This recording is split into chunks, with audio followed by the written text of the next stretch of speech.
Hi, I'm Steve Adubato. Another compelling policy-driven discussion. We kick off this program with Greg Lalavee, who is a business manager for the International Union of Operating Engineers, Local 825. Greg, good to see you, my friend. Thanks for having me back, Steve. Good to be here. Well, we're having so many private conversations about leadership and the Gateway Project. Let's bring it public. Right now, the Gateway Project, remind folks what it is and why it's so important, not just for the economy of this region, but the quality of life in the region. Well, for everything that is the economy of this region, to get the tunnels under the Hudson River done is an extremely big deal. The current tunnels are over 100 years old. They were ravaged by Superstorm Sandy, filled with salt water. All the electronics is failing. The structures themselves are in need of major rehab.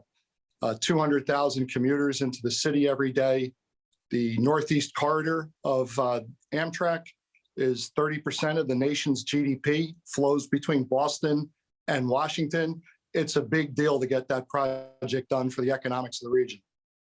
Let me disclose, I do a whole range of leadership coaching at 825, and I've learned a lot about the work that you and your colleagues do every day. And I also know that the Biden administration, with the Secretary of Transportation, if you will, and Mayor Pete Buttigieg, has said some public things about the Gateway Project and infrastructure overall. What is your sense, Greg, as to the biggest difference between the Biden administration's approach to infrastructure projects, which are obviously heavily connected to jobs, and the Trump administration? Well, right now, there's just been a total conversation about infrastructure. When you look at the Biden administration, if we want to wrap that around the Hudson Rail tunnels, we have now confirmed Mayor Marty Walsh of Boston is the Secretary of Labor. That's on the Northeast Corridor. Gina Raimondo, the governor of Rhode Island, is the nominee to lead the Department of Commerce. Rhode Island's on the Northeast Corridor.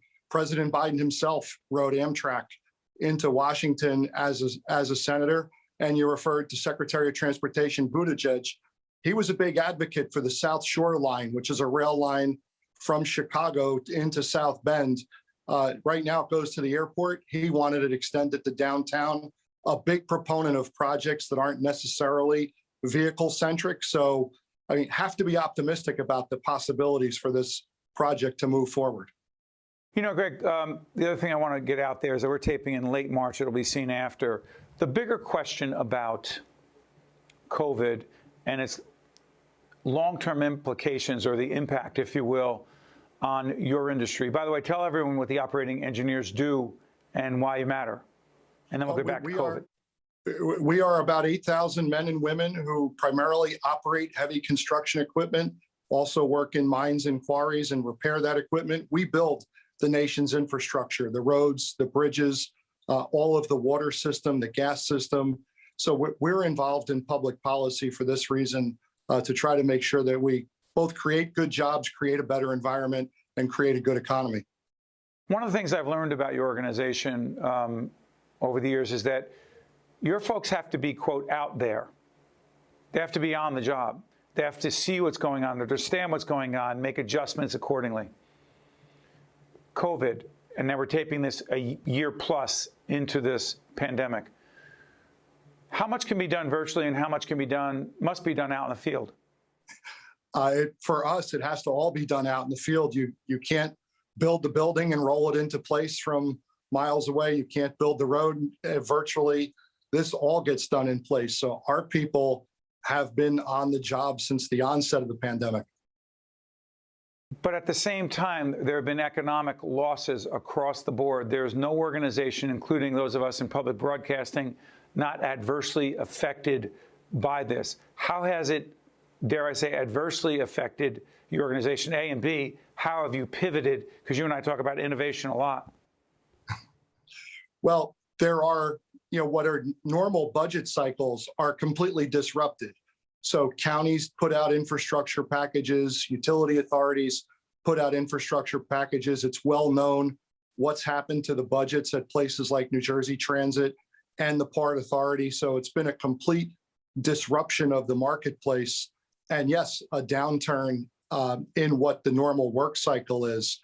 Thankfully, with the American Rescue Plan, we think there'll be some money going back into those budgets and restoring a lot of the projects. But then in the private sector, people who develop buildings are trying to figure out, and the question's not answered yet, what is the new workplace going to look like with hybrids of in-person and virtual work, in-person and virtual learning?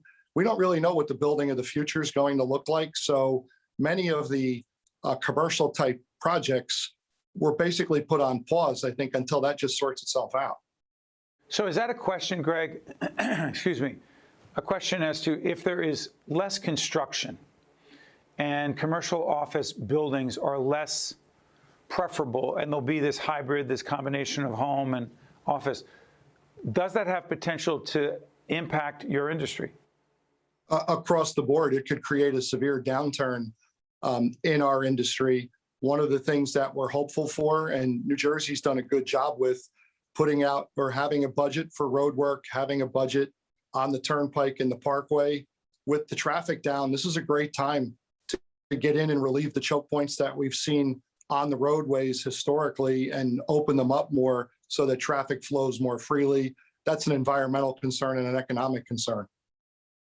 In the time I have left, Greg, your assessment of the Murphy administration as it relates to its interaction with, quote, organized labor. Well, they're always in contact with us and working along with us and listening to where we're coming from on issues and why. And, we're hopeful that keeps on going. The road work I just referenced is the result of a conversation. And if we look at our neighboring states, they're not doing so well or as well in terms of what's been allocated work-wise. I spoke to a contractor just this morning who said the work is in New Jersey. So I think that answers itself for what we're doing. Greg Lalavee is the business manager for the International Union of Operating Engineers, Local 825. They, in fact, do support what we do in terms of public policy programming at the Caucus Educational Corporation. Greg, I look forward to check this out. Greg also talked leadership with us. Mary Gamba and I, my co-anchor on Lessons in Leadership, we talk leadership with Greg all the time. Check that program out as well. Hey, Greg, thanks so much for joining us. We're actually talking back end of the NCAAs. We will know by the time this airs who's the champion it will be. But Greg Lalavee and I are rooting for Sister Jean. Can we say that, Greg? Absolutely. And not 9 of the top 16 are out after 2 rounds. So it's anybody's game. And hope Sister Jean's crushing her rosary beads. Go Loyola. Exactly. Yeah, by the way, this would be would it be wild if Loyola won this thing? Thank you, Greg Lalavee. I'm Steve Adubato. We'll be right back. State of Affairs with Steve Adubato is a production of the Caucus Educational Corporation. Funding has been provided by New Jersey Sharing Network, Summit Health, Horizon Blue Cross Blue Shield of New Jersey, NJM Insurance Group, the Healthcare Foundation of New Jersey, IBEW Local 102, the Fidelco Group, ADP, and by Fedway Associates, Inc. Promotional support provided by NJ.com and by the New Jersey Business and Industry Association. Hi, I'm Joe Roth. In New Jersey, there are nearly 4,000 residents in need of a life-saving organ transplant, and one person dies every 3 days waiting for this gift of life. One organ and tissue donor can save 8 lives and enhance the lives of over 75 people. You have the power to make a difference and give hope. For information or to become an organ and tissue donor, visit www.njsharingnetwork.org and be sure to talk with your family and friends about this life-saving decision.